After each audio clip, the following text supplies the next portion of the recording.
station. This is Houston. Are you ready for the event?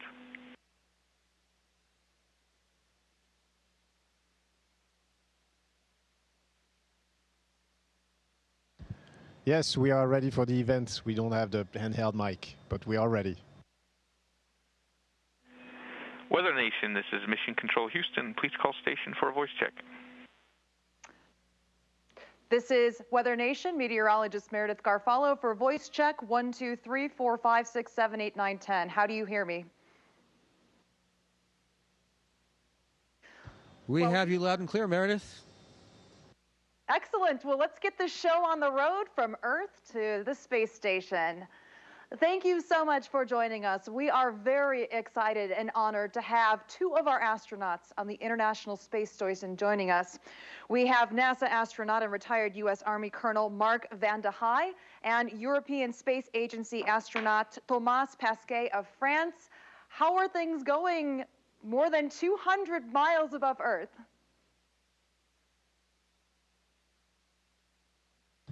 Meredith, they are going fantastic. We're getting a lot of work done every day, and we're having fun with each other. Good work and a lot of laughs as well. That's good, because we can't take life too seriously, right? And especially when you are watching it from above. One of the questions I always get when I'm talking about the space station and astronauts that I'm sure you'll love to answer for us, and people across the entire planet would like to know, is what is it like calling the space station your home, to be up there where you live, work, and breathe? Oh, it's absolutely fantastic, Meredith, and for both for Mark and myself, it's the second mission, so we really get to call it home because we've lived and worked on the space station a lot of days, more than 200 days, I think, both of us. So it feels like home. It means you get used to it. Things are a little bit different up here, as you see, we're floating, so it makes daily life sometimes more complicated when you have to eat, when you have to, shower, but sometimes it makes it easier. In the morning, you just have to jump into your pants, for example, which you cannot do on Earth. So it takes some getting used to, but it's really fantastic. It's a new environment that your body adapts to, that your mind adapts to. You live in 3 dimensions, and then you never get tired of the view. I was going to say and ask you guys, can you do backflips? Have you mastered that now on your second mission in space? It just so happens that Mark right here is the grand master of backflips, so he's going to demonstrate. Look at this. Wow. Very nicely done. It's like the Olympics of space. Hey, who knows? Maybe in the next decade we will have Space Olympics, and you guys are already ready for that. I'm a scientist, a meteorologist here at WeatherNation. I find all the work that you're doing in space absolutely fascinating, from the research to all the experiments, the topics you're studying, human anatomy, botany, space weather, and microgravity. What have you personally worked on during your first mission, and what are you looking to accomplish now on this current trip? I have to think about the previous mission. I've been very focused on the current mission and the celestial immunity experiment we've been doing. One of the challenges with simulating human systems on the Earth, as you're well aware of as a meteorologist, are the forces of convection and buoyancy have a huge impact on the surface of the Earth and the atmosphere of the Earth. Up here in space, those effects are very minimal as we're in a free fall around the planet. So we're taking advantage of that because we can better study 3-dimensional systems like human cells. We're taking advantage of that to study the immune system with this experiment, celestial immunity, that we've been spending a good chunk of every day in the last week or so working on that.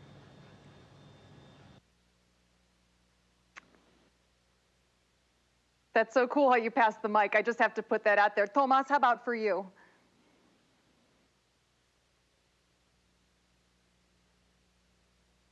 And for me, there's actually a nice experiment that's called Grip and Grasp. It's a European experiment that I commissioned last time I was here 4 years ago, and to them the last subject. So I'm kind of closing the loop, and so it's kind of nice to have followed this experiment from beginning to end. And it really looks at the way your brain is wired in space, because being in space is a learning experience. It's like learning how to ride a bike, and then you can't forget. And there's not that many examples of such a rewiring of your brain for an adult.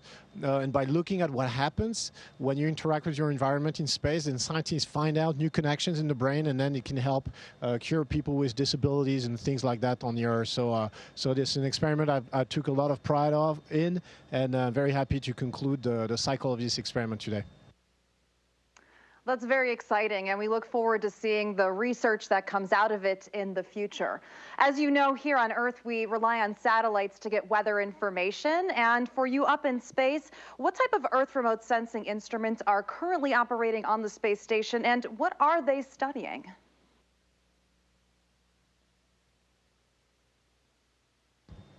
So there's a few experiments looking down at the Earth and looking at the atmosphere. One that I particularly like is called ASIM, or ASIM, A-S-I-M. It's actually European-made, Danish-made even, and it operates on the outside of the space station. It looks at the phenomena that happen in the upper atmosphere whenever there's a thunderstorm. We got what we call sprites or elves. Those are electrical discharges in the upper atmosphere. You can actually see them from the space station. We were talking to Megan, one of our crew members. She saw one yesterday, and it looks like it's really cool. It looks like a blue kind of a electrical discharge, but that goes vertically up from a thunderstorm instead of going down to the ground. And this instrument is tracking them and performing some kind of a survey. And it really helps, as you know, as a meteorologist, understanding what happens in a storm cell and help to deal with them on the ground. So that's one that I really like. You get to observe our planet every single day for more than 200 miles above. What unique phenomena have you both seen and observed that you can share with us? We know we have typhoons. During the tropical season, we have hurricanes.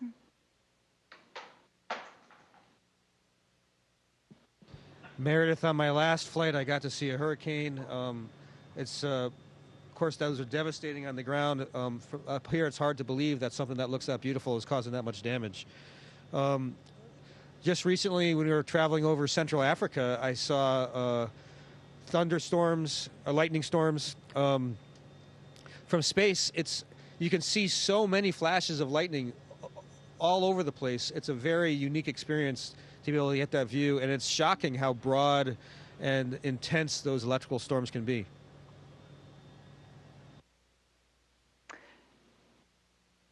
And how about for you, Thomas? Yeah, I can only agree with Mark. Thunderstorms at night are actually wonderful. They're really cool to look at. Almost impossible to take a picture of. I've tried, trust me, but I still have some time on this mission to try to succeed. And obviously, tropical storms are a big one. If you see some pictures that were taken by, I think, a colleague not so long ago, you can look straight down into the eye of the storm, which is hugely impressive. You see those massive walls. They're kilometers high. I don't exactly know how many. But they really look like cloud walls, and then you look straight down from the space station with a big lens, with our biggest telephoto lens. That's one of the most impressive pictures I've ever seen taken from the space station. Well, I would love to trade places with you and be able to see that myself, being a science and space geek. Let me ask both of you this. You had careers before you became astronauts and gone up to space. What has it been like being an astronaut? What makes that different from your previous careers? It's a great question. It's a question we generally love to answer to try to help out the kids who are trying to decide what to do for their future. Mark has really good advice, so he's the one who's going to answer that question. For me, it's really just don't limit yourself. Don't censor yourself. I almost didn't apply for the astronaut selection because I didn't think it was something I could do. And just a friend of mine told me, no, you should. You know, you're a pilot. You're an engineer. You should try it. And I was like, hey, he's right. But I almost didn't do it, and I would have been the biggest mistake of my life. So just try things. Maybe they succeed, maybe they don't. But every time you try something, you take a step on the path, and maybe it's not going to lead you where you thought it was going to lead you. But it's gonna revolve. You're gonna find out what's happening. You're gonna find new crossroads if you engage and if you start on that path. So just do it. Don't be scared, and something's gonna come out of it. Megan's demonstrating our flying through space for us. Yeah, Nice. I would add to that by saying, much like what Tomas said, do things that risk failure. Even if it's possible that you might fail, give it a shot. Also, always do your best, but put more emphasis on all the people around you that you're working with doing their best than you always being the best of the group. So you got to be a team player as well. That's great to hear, and I'm sure a lot of young boys and girls are looking forward to becoming astronauts down the road, and hearing that from you and from the other astronauts is just very motivating and inspirational. I've asked you guys a lot of hard questions, so how about we have some fun? What do you guys do for fun when you're not doing research or conducting experiments?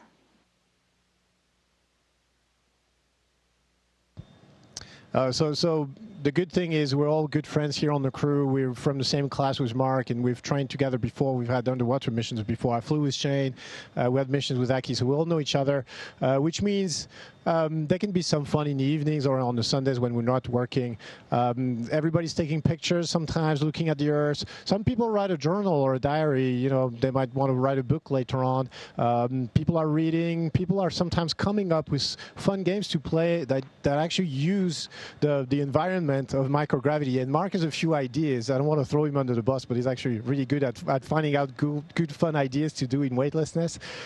So really, there's a lot that you could do. Obviously, it's a confined environment, so you don't go out for a walk, not so often. But everything that we can do, and we're trying to make use of that environment to do things that you cannot do on Earth, like double backflips, and we practice this on the weekend.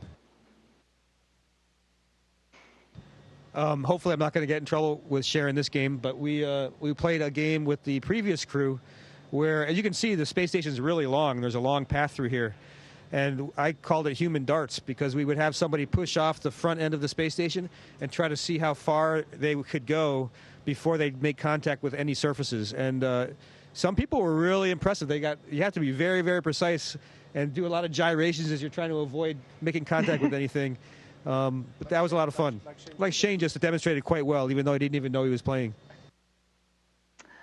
Well done, Shane. Well, I'm impressed here. I think that's a game I would like to try sometime, you know, down the road, maybe when we all get out to space. But one of the things that we always talk about here on Weather Nation is the difference we're going to make for the Artemis generation and for the next decades to come with the space exploration program. What do you hope that on your current mission they can take to put toward going to the moon and eventually going to Mars? It's a great question, and it is true that we're doing science and research on the space station that benefit the Earth, and this is like part of our goals. But we have also bigger goals, longer term goals, and one of them is to go forward to the moon and go to Mars. And for that, we have a wide array of experiments that we're doing as well to prepare experiments and tech demo to prepare those missions. One of them that I was doing not so long ago in a Columbus laboratory is about, again, how do you pilot a spacecraft or a rover on a distant planet? Like you would be orbiting in a space station or in a spacecraft around the planet and remote controlling some assets on the ground. This is one of the scenarios for future exploration, and we're preparing this today on board the space station. And how about for you, Mark?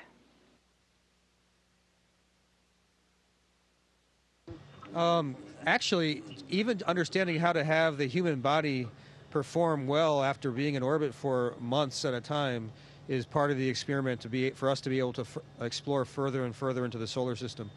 We have the benefit of return to Earth and having medical support as soon as we return, but of course it's very important in the future that when people get to places where they're establishing human presence for the first time, that we understand how they'll be able to perform after a really long trip in an environment probably smaller than this, but certainly with the same type of free fall environment that we're in here.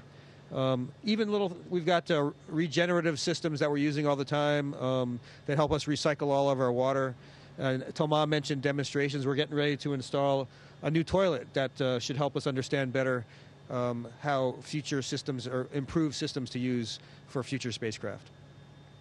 Hey, a better toilet benefits everybody, right? Thank you so much, Tomas and Mark, for joining us. We are very appreciative of everything that you and your teams are doing. And I don't know if you can go out with a double backflip if that's possible, but we appreciate everything you've showed and told us today. So, thanks, Meredith. It was a pleasure talking to you from the space station, and we'll keep looking for those weather phenomena when we look outside the window. Thank you guys so much. Yes, we appreciate it. Station, this is Houston ACR. Thank you. That concludes our event. Thank you to all participants from WeatherNation. Station, we're now resuming operational audio communications.